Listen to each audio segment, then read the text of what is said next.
marami din tayong pinagdadaanan, kailangan lang magtiwala. Maniwala kayo. At kung minsan nakakalimutan natin, malaki rin ang paniniwala, pagtitiwala ng Diyos sa atin. Hindi lamang tayo, naniniwala ang Diyos sa iyo. Naniniwala ka ba doon? Na ikaw ay kalugod-lugod sa Diyos, hindi lamang ating mahal na ina. Walang imposible. Walang imposible. Kapag ang Diyos ang gumalaw sa ating buhay. Kaya kung minsan nagsisimula tayo, walang-wala.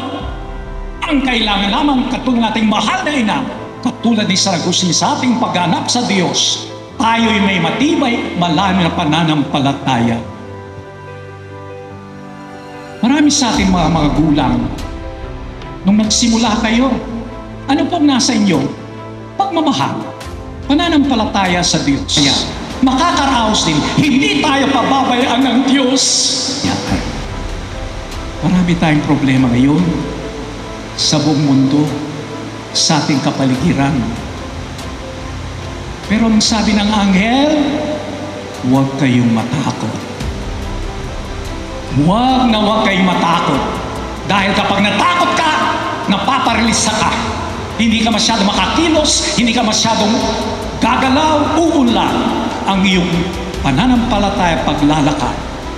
Ngunit kung may malalim kang paniniwala sa Diyos, alam mo, hindi ka naglalakbay, nag-iisa. Kasama mo ang Diyos. Balang araw, makikita mo ang bunga ng iyong paniniwala, pananalig sa Diyos.